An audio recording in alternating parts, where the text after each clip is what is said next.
Muy bien, pues vamos a continuar nuestro estudio en la palabra y vamos a orar primero para poner este tiempo también en las manos del Señor. Vamos a inclinar las cabezas brevemente y encomendamos al Señor también este tiempo. Señor, te damos gracias una vez más porque nos permites ahora, en este tiempo, abrir tu palabra. Y como siempre, Señor, contamos contigo, con la unción de tu Espíritu, para que tú, Señor, a través de él nos puedas iluminar y podamos entender y comprender lo que tú tienes hoy para nosotros. Danos, Señor, una mente clara y nítida y unos oídos abiertos para poder percibir y entender lo que tú tengas para hablarnos y decirnos en el día de hoy. Y Señor, que no sea solamente una palabra oída, sino que realmente, de alguna manera, toque nuestros corazones para el provecho y el cometido que tú las has dejado escritas. Por ello, Señor, contamos con esa realidad que tú vas a hacer a través del Espíritu Santo. Y nos encomendamos a ti, en el nombre y por los méritos de Cristo Jesús. Amén. Muy bien, volvemos a tomar o a retomar nuestro capítulo 5 de Mateo. La última vez que hablamos, hace ya unos domingos, recordar que yo decía, estábamos en el versículo 38 y llegamos hasta el 42. Mateo 5, 38, 42, habíamos visto el día anterior. Pero como, si os dais cuenta, el discurso del monte está subdividido en varias partes, ¿no? Según la temática que va tocando el Señor en cada momento.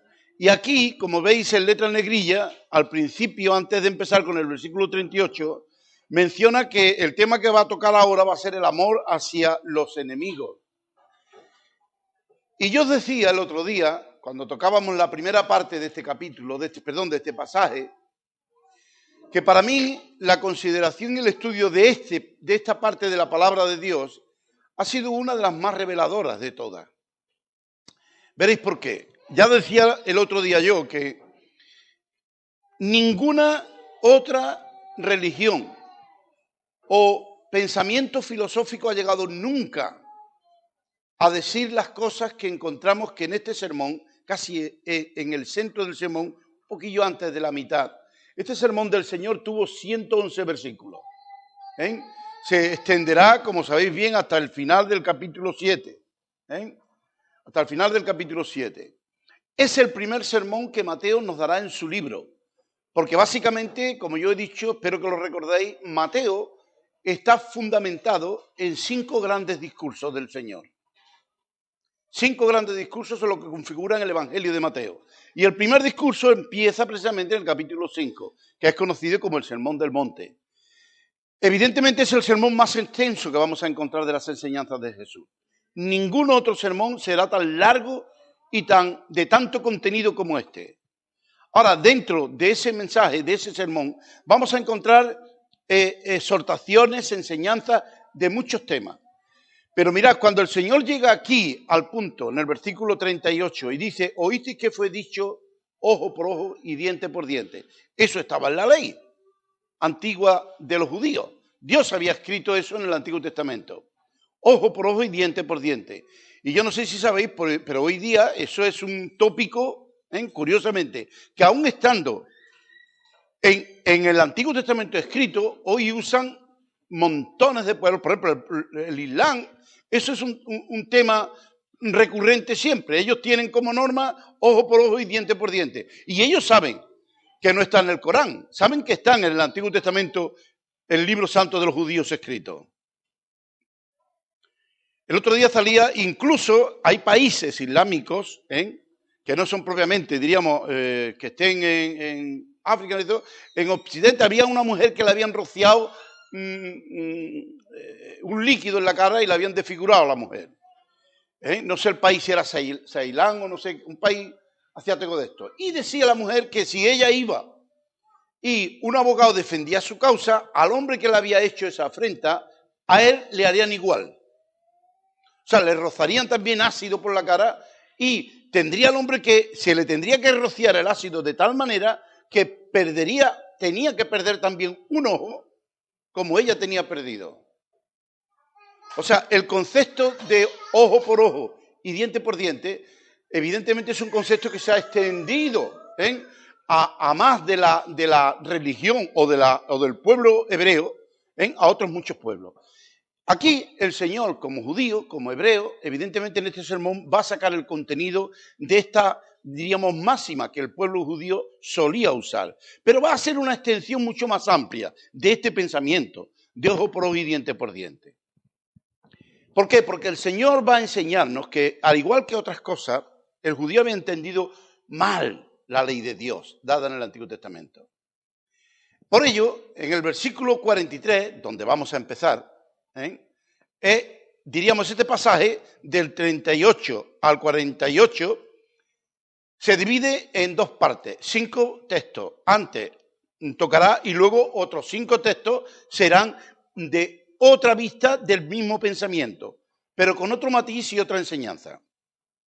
Veíamos los 5 versículos anteriores y ahora vamos a comenzar con el 43. Aquí es donde tenemos la última antítesis que el Señor va a dar de las 6 que tendrá en el sermón. Antítesis ya sabéis qué es, oísteis que fue dicho, pero yo os digo. O sea, cuando uno dice yo os digo, está intentando que va a cambiar la tesis anterior. Por eso va a cambiar la tesis anterior por otra nueva. Y aquí el Señor, como veis, comienza en el versículo 43 diciendo, oísteis que fue dicho, amarás a tu prójimo y aborrecerás a tu enemigo. Pero mirad, esta frase que el Señor hace aquí no es correcta. No es correcta. Si nos damos cuenta, alguien que lea rápidamente Levítico 19, 18. Porque el Señor está sacando el texto de allí. Pero mirad lo que dice este texto. Y ser cuidadosos a la lectura del mismo. Levítico 19, 18. No te vengarás, ni guardarás rencor a los hijos de tu pueblo, sino amarás a tu prójimo como a ti mismo. Léelo otra vez despacito. Dice, no te vengarás, Ni guardarás rencor a los hijos de tu pueblo, sino amarás a tu prójimo como a ti mismo. Yo, Jehová. ¿Veis el texto? ¿Qué parte le falta? Mirad, dice, léelo otra vez, Manolo, la parte primera. Es muy importante ese texto para ver el contenido y ver lo que los judíos habían hecho con esa enseñanza. Dice, amarás. No te vengarás, ni guardarás rencor a los hijos de tu pueblo, sino amarás a tu prójimo como a ti mismo. Como el texto dice, a los hijos de tu pueblo, los judíos se habían dicho, bueno, es un mandamiento para amar a los hijos de mi pueblo, pero con la contraposición, ellos habían dicho, bueno, tenemos que amar a los hijos de nuestro pueblo, pero los que no son de nuestro pueblo, tenemos el derecho de aborrecerlos. O sea, habían hecho una aplicación, diríamos, cambiando la tesis. Ahí que encontramos. El versículo es exhortativo acerca de que el pueblo debería de amarse. Pero como había una acentuación de tu pueblo, cuando dice tu prójimo, ellos introducen su prójimo dentro del pueblo. Pero aquellos que no son de su pueblo no son su prójimo. Por lo tanto, el Señor aquí, conociendo la mente del judío, les dice, oísteis que fue dicho, amarás a tu prójimo. Pero no dijo nunca, aborrecerás a tu enemigo. Esto es lo que los judíos habían enseñado, tergiversando el texto que tenemos ahí en Levítico. Habían llegado a sacar una exégesis equivocada completamente del texto. Y entonces, consecuentemente, sabéis que los judíos decían de los gentiles que eran poco más que un perro. Un gentil para un judío, de tal manera, yo esta mañana leí, es curioso que los romanos, que eran los que mandaban sobre ellos, los que los habían ocupado, y ellos eran presos de los romanos, a los cuales odiaban, como no podéis figurar. Pero ellos que habían hecho un análisis del pueblo judío, hay unos dichos de escritores romanos que decían que el judío era un pueblo que odiaba a todo el mundo, menos a ellos mismos. O sea, hay escritos de latinos de la época del primer siglo en los cuales se aludía a que el pueblo judío, por eso no nos extraña que en el 70 los romanos mandaran sus legiones y arrasaran toda Palestina. Porque aparte de los problemas que le estaban dando, es que ellos desde fuera veían y decían, bueno, este pueblo es realmente irreconciliable con él. Por mucho que le hagamos, nunca va a llegar a ser considerado. Va a ser siempre un pueblo que nos odiará. Por lo tanto, llega un momento en que los romanos, conociendo esa realidad interna del pueblo judío, pues después de una y otra revuelta y sublevación y matarle a gente y a soldados en montones de emboscadas, pues ya resuelven de que lo más sensato para el pueblo de Roma era liquidarlo. Y entonces Tito, el hijo de Vespasiano, irá allí con un mandato y arrasará, ¿no?, con sus legiones toda Palestina. Ahora, mirad que esto es importante porque los judíos no hicieron solamente esto en este texto, en este versículo, lo hicieron en otros muchos más. Ahora Jesús aquí intenta descubrir lo más profundo del corazón de ellos. Por eso les dice, oísteis que fue dicho, amarás a tu prójimo y aborrecerás a tu enemigo. Dice, pero yo os digo, amad a vuestros enemigos y bendecís a los que os maldicen, haced bien a los que os aborrecen y orad por los que os ultrajan. Mirad, antes de seguir adelante, vamos a considerar la realidad del pueblo judío todavía más de lo que hemos dicho. ¿Por qué el pueblo judío odiaba tanto? Porque no es que sea un pueblo más malo que cualquier otro. La historia nos enseña que ha sido el pueblo que ha estado más vilipendiado en la historia de la humanidad que ningún otro. Los caldeos le dieron para ir pasando. Los sirios no queremos ni recordarlo. Los romanos, los españoles, otro tanto. No recordemos lo que Hitler hizo en el gran holocausto judío. Se cargó 6 millones de ellos en las cámaras crematorias de Auschwitz, Mauthausen y otros de estos centros de exterminio que tenían los alemanes. Y vemos que históricamente han sido el pueblo que han sufrido más y más y más la muerte y la persecución por los demás pueblos en la historia de la humanidad. Ahora, hoy día contemplamos y vemos, según la experiencia que yo tengo, en el presente, mirad, veo que su pueblo, bien sea ya por la experiencia vivida y asumida, para mí Israel es un pueblo pacífico. Esto, claro, a un islamista le resultaría una aberración. Pero la realidad es que Israel hoy día no lanza una bomba contra el pueblo árabe, sino es porque los árabes han cometido un atentado antes o han tirado unas pocas de bombas contra su propio territorio. Y esto cualquier periodista que esté más o menos informado lo va a certificar. O sea, los israelitas tienen un problema grande con los palestinos, es evidente, pero que nunca atacan primero. Siempre lo que hacen es repeler las agresiones que se le infieren. Yo no sé si es porque han aprendido de la historia, posiblemente sí, pero en alguna manera vemos que en sí han cambiado, ¿no? Han cambiado. Ahora, la realidad de hace 2000 años, el Señor la conocía mejor que nadie. Y entonces va a llegar a lo más profundo de lo que era el pueblo judío. Ahora, pensemos por un momento por qué el judío había llegado a este punto de odio. Mirad, los judíos odiaban a mucha gente. Los gentiles generalmente eran para ellos personas, como ya podéis suponer, contaminados. Hay escritores que dicen que esto no es que ellos lo aprendieran de por sí como nación. Los 400 o 430 años que estuvieron en Egipto posiblemente fueron la base por la que ellos aprendieron de los egipcios, que eran lo mismo. Los egipcios en su cultura tenían a los demás pueblos como pueblos inferiores en todas las esferas. Y los judíos se habían erigido en aquel entonces porque era el país dominante de la época. Y claro, los judíos que vivieron 400 años bajo la falda de ellos, pues hay quien dice que a lo mejor copiaron esta manera de ver el mundo, de ver la realidad de las personas de otros pueblos. Pero sea como fuere, lo que sí es cierto es que en esta época nosotros nos preguntamos, ¿por qué esta gente tenía tanta animadversión contra los demás pueblos? Bueno, primeramente tenemos que pensar algo muy importante. Mirad, cuando Dios saca al pueblo de Egipto y le va a meter en la tierra prometida, recordar por un momento qué fue lo que Dios mandó a Moisés que el pueblo habría de hacer cuando entrara en la tierra prometida. ¿Qué tendría que hacer lo primero? Echar fuera a 7 naciones que había viviendo en ella. No echarlas de una manera diciendo, oye, por favor, vete fuera, que yo con los ejércitos voy a ocupar este sitio. Dios les había dicho que tenían que exterminarlo completamente.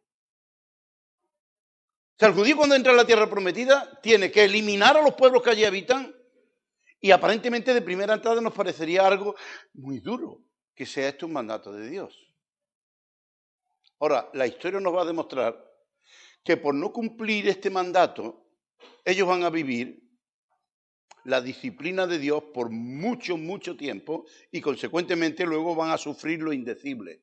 ¿Por qué era esto? Porque las tribus que vivían en la tierra prometida mayoritariamente eran tribus que se habían llegado a desarrollar de tal manera que tenían costumbres realmente pecaminosas y malvadas en sí mismos. No era anormal el quemar a los niños chicos a los dioses que adoraban. Astoré, Moloch y otros eran dioses a los cuales levantaban altares y debajo tenían como un horno, solían ponérselo en la panza o en la parte baja y allí quemaban a los niños, sobre todo los primogénitos, como ofrendas de gratitud al Dios que adoraban. Dios eso lo sabía. Dios no quería que su pueblo, que iba a ocupar esas tierras, tuviera ni la más remota idea de que ellos podían practicar ese tipo de cultos paganos. Y entre otras muchas cosas que podíamos mencionar ahora, pero no tenemos tiempo. Ahora, Dios que conocía eso, no nos extraña ahora que dijera, tendrás que limpiar la tierra que yo te doy. Así que tendrás que eliminar todo aquello que realmente va a poder ser en un futuro un problema para ti. El hecho de no hacerlo, que no lo hicieron, cuidado, que no lo hicieron, y quedaron pueblos de estos, esos pueblos fueron para ellos una espina clavada en el costado. Porque hombres casaron con mujeres de esos pueblos y bástenos tomar un ejemplo significativo. Salomón. Salomón se casó con mujeres de estos pueblos paganos que vivían alrededor y ya sabemos su triste historia al final de su existencia. Cómo terminó su vida, que había sido una vida de éxito, de lujo, de placer, y al final terminó como el Rosario de la Aurora, precisamente porque las mujeres paganas que él había tomado para sí le llevaron por caminos completamente equivocados. De tal guisa que llegó incluso a cometer este gran pecado de poner en ofrenda a algunos de estos hijos, tenidos las mujeres de estas, en sacrificio a los dioses paganos también. Y esto lo hicieron otros reyes, como Acab y otros. No fue solo Salomón. Ahora, si tenemos eso en cuenta, nos damos cuenta de que el pueblo ha sido enseñado a tener cuidado con las naciones limítrofes. Y miraban ya entonces, cuando ya vivían en la tierra, miraban con cierto recelo las naciones externas. Segundo, hay aquí unos puntos que yo estoy para desarrollar. Primer punto era que Dios había enseñado cómo no podían dejar habitantes en la tierra prometida porque ellos serían causa de tropiezo para ellos. No le obedecieron a Dios en todo y luego tuvieron que sufrir toda la problemática que encontramos que sufrieron como pueblo. Segundo, se les prohibió formar alianzas con estos pueblos. No podían tener alianzas con ellos. También infringieron en este punto. Esto indicaba claramente que nunca podía haber paz entre Israel y las naciones paganas. Era necesario esto para separarlos y evitar que Israel fuera contaminada por sus muchas abominaciones. Era lógico. En tercer punto, los ejércitos de Israel fueron usados como instrumento de la ira de Dios para castigar en su tiempo a estas otras naciones, según vemos en Éxodo 31 y en otros pasajes que encontramos en el Antiguo Testamento.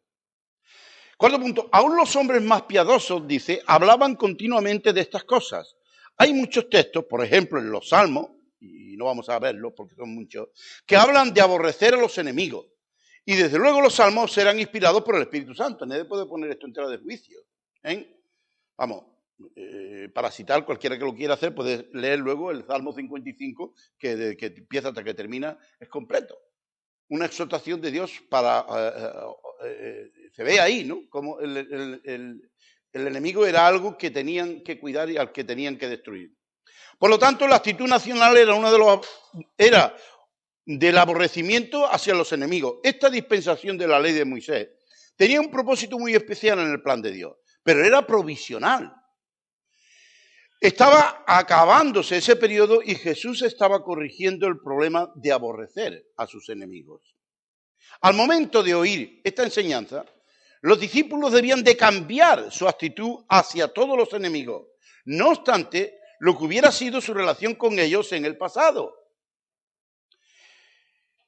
Una consecuencia innecesaria del separatismo de los judíos era un concepto vanidoso de ser mucho más piadosos que los demás hombres. Ellos pensaban que ellos eran mucho más piadosos, mucho más religiosos, que tenían el único Dios verdadero, que esto era verdad. Pero esto, siendo una verdad, para ellos era un sentimiento de vanidad. Despreciaban a los demás porque no tenían ese Dios.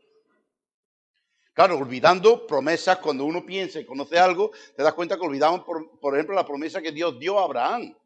En ti serán benditas, ¿qué dice? Todas las familias de la tierra. No vosotros solo, sino todas las familias de la tierra. Evidentemente eso era en el devenir de la historia, hasta que no llegara el periodo de la gracia con Cristo Jesús.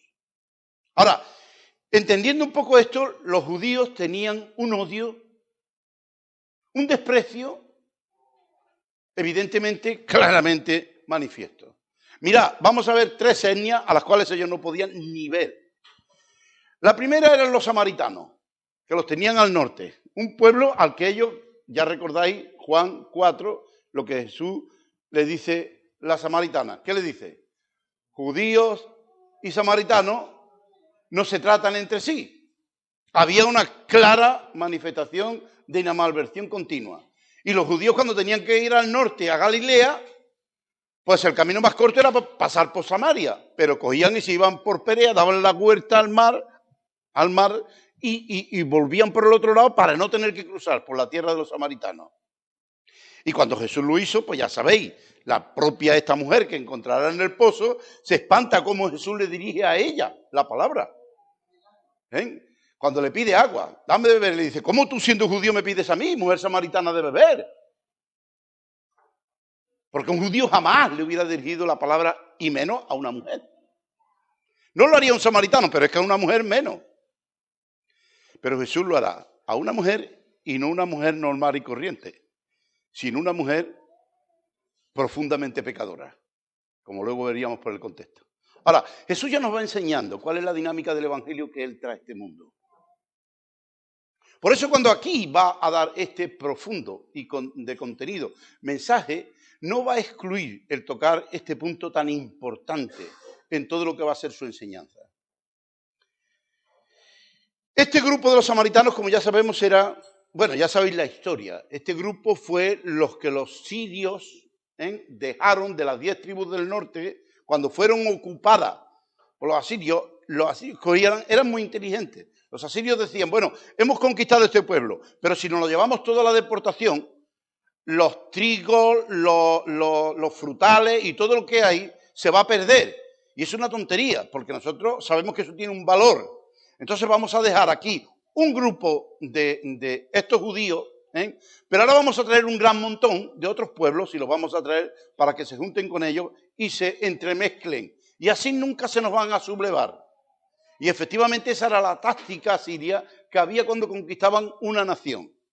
Sacaban a un 80% del pueblo fuera, los llevaban deportados a otros países y de esos otros países traían gente para que habitaran esas tierras, para cultivarlas y guardar los frutos que en ellas había. Por lo tanto, Judá y Benjamín, que quedaron 160 años más, antes de que los caldeos dieran también con ellos, quedaron en el sur cuando vieron la cantidad de gentiles que venían al norte a vivir y a sentarse allí. Pues claro, ellos ya con los samaritanos no querían saber nada. Eso ya no era un pueblo puro, era un pueblo mezclado, era un pueblo contaminado. Y realmente lo que pasa es que los pocos que quedaron de los judíos a duras penas lograron mantener la idea. Y todavía hoy en esa parte se sigue teniendo todavía cierto recuerdo de lo que era aquella época. Ellos siguen celebrando la Pascua y todo. Curiosamente, las tribus que vinieron, aun siendo tanto, no lograron extirpar completamente las costumbres judías en el norte. Ahora, por lo tanto, los samaritanos sabemos bien que eran un pueblo odiado por los judíos. El segundo en proporción y en calidad eran los romanos. Los romanos para ellos eran el pueblo que los tenían sitiados. Ellos no tenían facultad de autogobierno. Los romanos eran los que mandaban. Les grababan impuestos, les decían dónde podían ir, dónde no podían ir. Las autoridades judías siempre tenían que supeditarse a lo que mandara el gobernador de turno, que los romanos mandaban a Palestina para gobernarlos, y por lo tanto no eran libres, eran un pueblo ocupado. Roma era quien mandaba en ese pueblo. Y por lo tanto, si conocemos el carácter judío histórico, de enorgullecimiento, de autosuficiencia, pues el sentirse en esa situación les tenía que producir un odio aférrimo por los sitiadores, por los ocupadores de su santa nación y pueblo. Por lo tanto, no solo odiaban a los samaritanos, sino que odiaban a los romanos de alguna manera, como no podéis imaginaros. Ahora, había otro tercer grupo de personas, que eso sí que ya no lo podían digerir de ninguna manera. Porque eran hermanos propios suyos y se habían juntado con los romanos para extorsionarlos. Estos eran, como bien podéis suponer, los publicanos. ¿Quiénes eran los publicanos? Los publicanos eran aquellos judíos que los romanos muy astutamente ponían en las entradas de las ciudades para cobrar el tributo de toda mercancía que pasara por las puertas de las ciudades. Tú traías un carro de lechuga, si querías venderlas en el pueblo dentro, pues bien, el publicano estaba en la puerta y decía, vamos a ver, ¿qué traes? Tanto, tanto, tanto, por eso tienes que pagar tanto. Y si no pagaba, no entraba en la ciudad para vender su mercancía. Evidentemente, de eso que pagaba, parte iba a Roma, pero otra parte se quedaba el publicano con ella.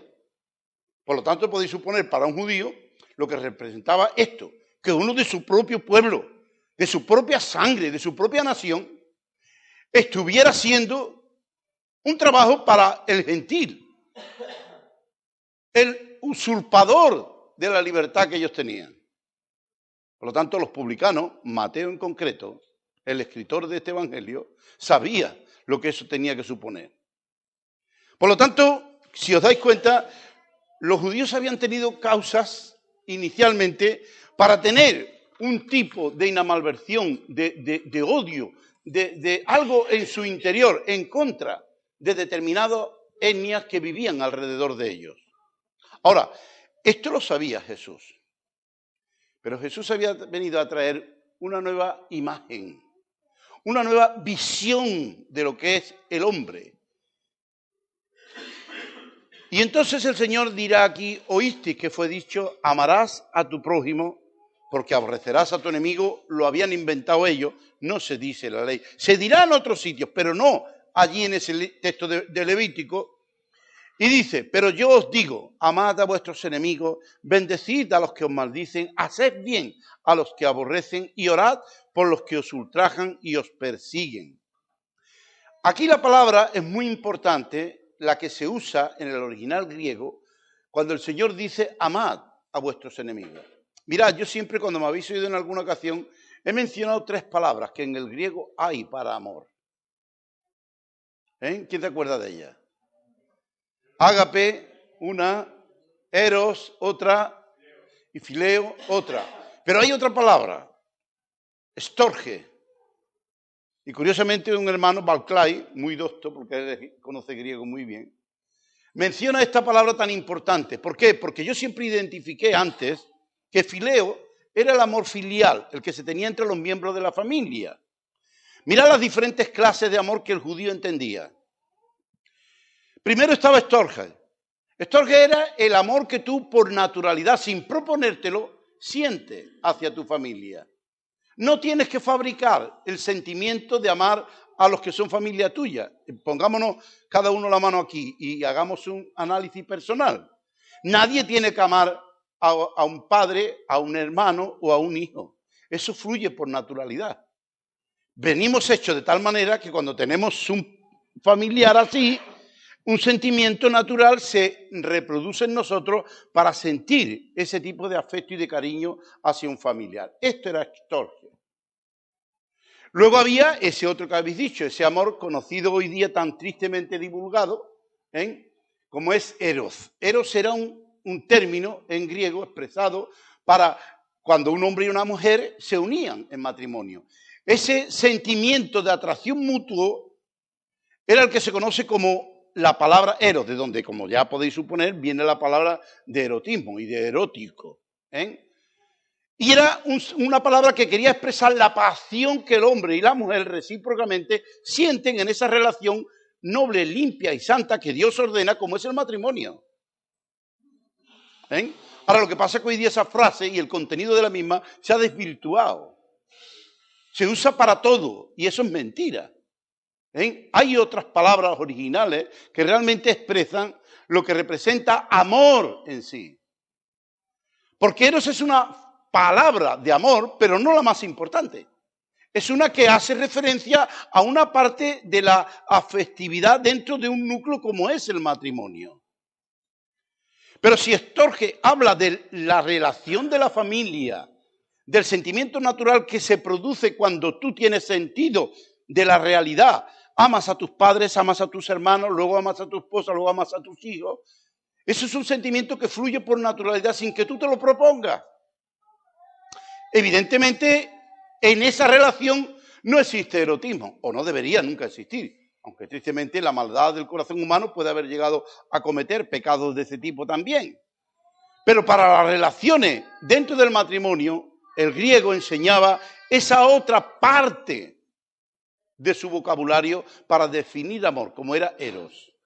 Y luego la palabra fileo o filia expresaba cuando tú tienes un amor que se expresa de alguna manera por afectividad, o sea, para amigos que tú tienes un cierto sentimiento de cariño. Mirad, hay un texto que lo describe bien en la Escritura, dice en Proverbios, dice, hay amigos, ¿qué dice? Más que hermano. Dice, hay amigos más que hermanos. ¿Qué quiere decir ahí Salomón? Pues que hay forma de relación entre amigos, realmente amigos, que tienen una relación estrecha y dependiente. Se conocen tan bien, se aprecian tanto, que hay veces que se puede contar incluso con ellos antes que con cualquier otra persona porque son muy amigos. Y curiosamente la Biblia incluso pone este tipo de afecto, de sinceridad, de cariño, por encima de Storge, del amor evidente familiar. Está por encima en su categoría descriptiva. ¿Por qué? Porque es una persona que tú antes no has conocido y por conocerlo y la relación que existe, hay un sentimiento de afectividad, no morboso, no erótico, evidentemente, sano y puro, pero filial. Filial, que si le pasa algo tú te sientes realmente muy preocupado por él. Y él pasará igual contigo. Y si sabes que tiene una necesidad vas a ir a cubrirla. Ahora, esas son las tres frases que hasta aquí vemos de la palabra amor. Storge, eros o fileo. La cuarta es la que aquí se está usando en Mateo, que es la de ágape. Mirad, ¿qué es la diferencia que existe entre esta cuarta palabra que se usa en griego, ágape o agapao, para definir el amor? Bueno, todos sabemos, lo hemos mencionado muchas veces, que es la frase más usada en el Nuevo Testamento cuando se refiere a la relación de los creyentes en la iglesia, de Dios para con su pueblo y del amor que Dios nos quiere enseñar que debe de vivir y manifestarse dentro de la comunión de los santos. ¿En qué pues se diferencia esta otra frase de amor de estas tres que hemos dicho antes? Muy sencillo. Ágape enseña en griego, el contenido realmente en griego es que si tú amas, tu amor en ágape no puede ser nunca un amor pasivo. El amor de ágape se muestra por la acción, por lo cual tiene dos detonantes que tienen que ponerse en práctica para poder hacer real y literal la palabra de ágape entre uno y otra persona. Tienes que empezar, tu mente tiene que estar funcionando y tu acción personal, el campo emotivo de tu vida. O sea, nunca se puede ver que sea práctico y cumplido el principio del mandamiento de ágape si tú no estás cumpliendo, mejor dicho, si tú no estás intentando suplir o cubrir la necesidad que puedes ver en un hermano concreto. ¿Por qué? Porque si te das cuenta, es el principio que se originó en la omnisabiduría de Dios cuando Él vio la condición humana. Cuando Dios vio la condición humana en su necesidad, Dios no se quedó pasivo diciendo, hay que ver qué tristes criaturas el problemón que tienen por causa de su obediencia y de su pecado. Que podía haberlo hecho. Pero cuando Dios vio esa necesidad, ¿qué fue lo que hizo? Fraguó en su omnisabiduría también dar remedio a esa situación en la cual estaba el hombre y la mujer que Él había creado. Y es lo que conocemos como la obra de la redención humana. La obra que Dios había determinado efectuar a través de la persona y de la obra de Cristo Jesús. O sea, si os dais cuenta, a Dios le costó un precio. El expresar el ágape que sentía por ti y por mí. Por eso, cuando comemos juntos en la iglesia, cosa que Pablo, curiosamente, cuando leemos ese pasaje que estamos leyendo todos los domingos, ya recordáis que en los versículos anteriores, el apóstol está recriminando a la iglesia de Corinto porque estaban practicando un hipotético ágape falso, mentiroso. En un principio seguramente fue bueno, porque los apóstoles habían enseñado y la iglesia había empezado a practicar que se reunían, comían juntos y luego celebraban la mesa del Señor. Pero llegó un momento en que los que tenían más bienes, pues decían, bueno, si yo traigo aquí un comilón, no lo voy a compartir con estos pringados que vienen aquí a la reunión, que se averigüen la vida cada uno como puedan. Y antes de nada, pues yo termino con lo que traigo, vaya que luego tenga que darle a otro parte de lo que me estoy comiendo. Eso había llegado a ser ya entre ellos una práctica. Y claro, Pablo cuando se entera tiene que escribirles rápidamente y decir, cuando nos reunís vosotros, esto no es comer la mesa del Señor. Esto no es comer antes de que celebréis la mesa del Señor. Es más, estáis negando la realidad de lo que va a representar después la mesa del Señor cuando cojáis los símbolos para celebrarla. Ahí no hay ágape de ningún tipo. Ahí hay egoísmo, ahí hay pecado, ahí hay vanidad, todo lo que queramos ver del corazón del hombre y la mujer, pero nunca ágape.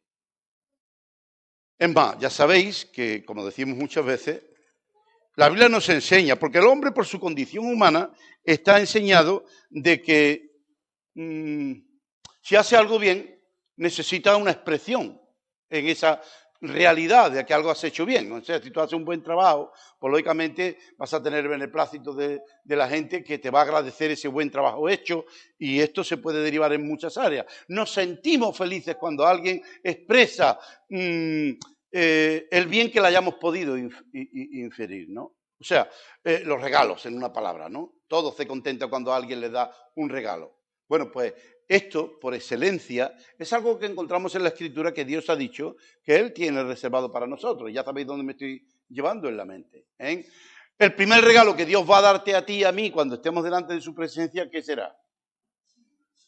Las cenas del Cordero. La cena del Cordero. Y esto lo que expresa es eso. El sentimiento más puro de lo que representa el contenido de la palabra ágape es cuando tú, y esto es bueno que lo digamos, no hace falta que yo lo diga, porque nosotros, yo creo que en otras cosas no estaremos muy avanzados, pero en eso, gracias al Señor, sí hemos aprendido algo. Yo me complazco de ver las hermanas cuando venimos a comer juntos como traen 3 veces más de los que su familia va a necesitar. Y lo ponen en la mesa, su trabajo, su esfuerzo, su dinero, y venimos para compartir aquello que de Dios hemos recibido, expresando el amor de ágape que tenemos para todos los que nos estamos congregando en ese día, en este lugar. Eso es una expresión de lo que es el amor en esa cuarta etapa del contenido idiomático en el griego. Ágape. Ágape es cuando a ti te tiene que costar algo el expresar el amor que sientes por A, o B, o C. Y esta es la expresión que Dios nos ha dado. Ahora, el Señor quiere llevar aquí a su auditorium a entender y comprender esto. Mirad, vosotros decís, amarás a tu prójimo y aborrecerás a tu enemigo, algo que la ley no había dicho. Dice, pero yo os digo, amad a vuestros enemigos, bendecid a los que os maldicen, haced bien a los que os ultrajan y os persiguen. Y ahora dice el versículo 45, para que seáis hijos de vuestro Padre que está en los cielos. Mira, Dios nunca va a pedirte a ti algo que Él no haya hecho antes por ti. Esto es algo que tenemos que ver y descubrir en la palabra. Dios nunca te pedirá a ti algo que Él no haya hecho antes por tu persona, por tu vida. Por lo tanto, siempre será el punto de referencia para nosotros en muchas cosas importantes de la vida. Y mucho más en esto. Para que seáis hijos de vuestro Padre que está en los cielos, el cual hace salir su sol sobre malos y buenos y hace llover sobre justos e injustos. Esto es un hecho impepinable. O sea, Dios no manda la lluvia sobre tu casa o tu campo y al vecino que está al lado, que es incrédulo, hace que no le llueva, ni tenga bendición su siembra, ni su fruto, ni su... ¿Me entendéis lo que quiero decir? Cuando Dios hace que salga el sol, lo hace por igual para todas las personas. Aquellos que son su pueblo y los que no lo son. Y cuando fertiliza los campos, los hace para aquellos que son su pueblo y también para los que no son. Y Dios en eso no hace nunca, no hizo nunca acepción de personas. Y el Señor está sacando aquí un hecho constatable de la realidad de quién es aquel en quien hipotéticamente los judíos decían que creían. Y les está aquí descubriendo cómo ellos están muy lejos de conocer al Dios verdadero que dicen tener y en el cual dicen creer. Porque ellos aborrecían a sus enemigos. Y ya hemos puesto ya un ejemplo de a quiénes concretamente. Y bueno, de una manera general, a los gentiles, que eran todos los que no eran ellos. Nosotros todos somos gentiles. Nosotros todos seríamos odiados por ellos en ese sentido. Ahora, Dios enseñará aquí que Dios nunca hizo eso. Aborrecerás a tu enemigo será una invención de ellos. Ahora, yo sé que esto, hermanos, es difícil para la carne, para el yo. Pero la Biblia, como digo, nos da ejemplos de todos lo que Dios ha hecho para que nosotros podamos aprender. Mirad, dice un texto aquí, dice, ciertamente apenas morirá alguno por un justo. Con todo, pudiera ser que alguno osara morir por el bueno. ¿Entendemos esto lo que quiere decir?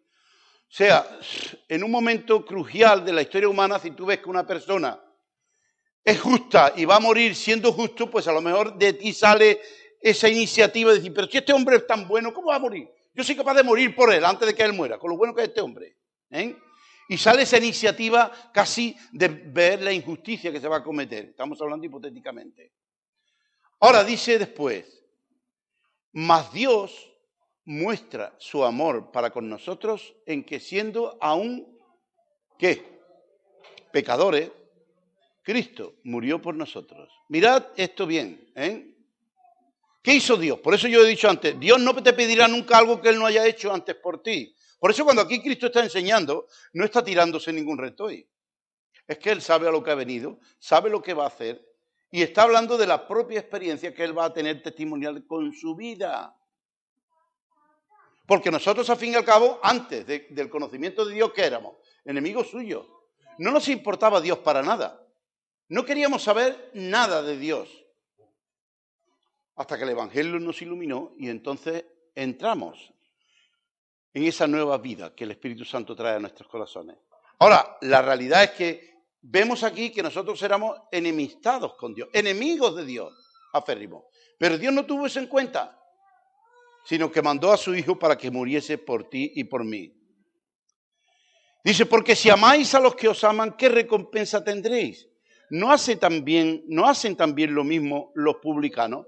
Mirad, de los 3 núcleos que hemos leído, como he dicho, los publicanos eran los peores. No porque sí Mateo, que era publicano, usará, porque Lucas no dirá en ese pasaje análogo que él tiene en el capítulo 6, del versículo 27 en adelante, no digo que vayáis ahí, es el pasaje análogo este.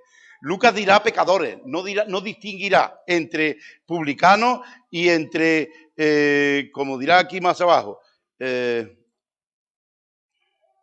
gentiles. Aquí Mateo veréis que meterá publicanos y gentiles en los últimos textos que estamos viendo. Pero Lucas solamente dirá que eran pecadores. En cambio Mateo, curiosamente, como él era publicano, perdón, había sido publicano, sabía cuál era, cómo los judíos pensaban en relación a él mismo y a los que habían sido como él antes.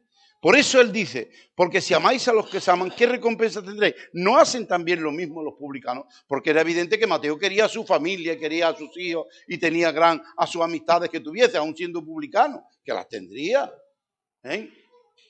Ahora dice claramente que no hay ningún valor en amar a los que nos aman. Es un sentimiento recíproco. No hay ningún mérito en esto. Ahora, lo difícil realmente es a la persona que tiene inamalversión contra ti.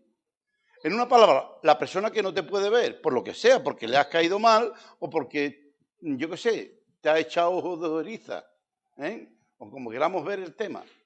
O una vecina que no te cae simpática por lo que sea. O un compañero de trabajo que es un sieso el tío y es un borde y no lo puedes tragar. Cuidado. Estas son las personas a las cuales Cristo dijo que tendríamos que amar. Porque amar a tu mujer y amar a sus hijos, eso no te tienen que obligar. Ya hemos dicho antes que la palabra estorge fluye con naturalidad. Eso no te cuesta nada. Y en relación del hombre y la mujer, en el contenido de la palabra de amor de Eros, tampoco te la tienes que fabricar. Fluye por naturalidad, por la atracción mutua que hay en el matrimonio. Y el sentimiento de cuando tienes una buena amistad, eso es que se produce por el roce y por el trato entre una persona y otra después de un tiempo. Pero lo difícil es practicar el amor de ágape, que es el que aquí Mateo está introduciendo en este pensamiento. Y os digo, nunca nadie antes usó una meta tan alta de la ética y del comportamiento como aquí lo hará Mateo. Amar a tu enemigo, amar al que no te puede ver, amar al que te tiene odio. Eso es difícil, ¿eh? Pero es lo que aquí Cristo está enseñando. Amar a los que te aman es sencillo. Eso no tiene ningún esfuerzo para ti. El esfuerzo es amar a aquellos que no tienen esa receptibilidad para tu persona. Ese es el amor de ágape, el que cuesta. El que hay que humillar el yo, que no va a querer practicar ese amor, no va a querer practicar esa relación y expresar a la otra persona ese amor de ágape, de desprendimiento que uno tiene hacia ella. Eso es lo que ha hecho que el Evangelio después de 2000 años haya llegado a nosotros. Si no hubiera sido por el ejercicio y la práctica de este amor de hombres a través de la historia, que movidos por ese amor han dado sus vidas por causa del Evangelio, el Evangelio no hubiera llegado a nosotros. Mirad si es importante este principio que Cristo está plasmando en este discurso suyo. Ha llegado hasta nosotros porque ha habido mucha gente que han pagado ese precio en el devenir de la historia. Hermanos, es para nosotros una meta, un ejemplo y una enseñanza para cumplir. Y si saludáis a vuestros hermanos solamente, ¿qué hacéis de más? Nosotros llegamos aquí los domingos todos y en el tiempo que tenemos abierto ahí, los 5 minutillos, qué bien que nos saludamos, con qué afectividad. Está bien, tenemos que hacerlo. Pero dice aquí la Biblia, si hacemos eso solo, ¿qué hacemos de más? No hacemos nada. Eso es que lo tenemos que hacer. ¿No hace también eso los gentiles? Claro, los que no conocen a Dios. Ahora piensa en un momento, hay muchos núcleos de relación en este mundo. Hay gente que está en asociaciones, que cuando llegan a la reunión de la asociación, se saludan afectuosamente los que componen ese ente, porque hace ya una semana o 2 semanas que no se veían. Y el afecto en ese sentido, pues es muy parecido que el que nosotros podemos experimentar en la iglesia cuando nos saludamos. Ten cuidado. Por eso dice aquí Mateo, si saludáis a vuestros hermanos solamente, ¿qué hacéis de más? ¿No hacen también así los gentiles en sus núcleos y en sus grupos de relación? Sed pues vosotros perfectos, como vuestro Padre que está en los cielos es perfecto. Y este es el tic de la enseñanza. Cuando Dios hizo al hombre y a la mujer, recordad la frase en Génesis 1:26, ¿qué dice Dios que hizo? Hagamos al hombre a nuestra imagen y semejanza. El hombre tiene la capacidad de practicar el amor de ágape. Y la mujer, se entiende. Tiene, ¿por qué? Porque lleva en sí mismo la imagen del que le creó, de Dios. Y si Dios ha practicado ese amor de ágape hacia sus enemigos, lo que éramos yo, tú y cualquier persona de este mundo, porque éramos potencialmente pecadores perdidos, y Dios mostró su amor dándose completamente.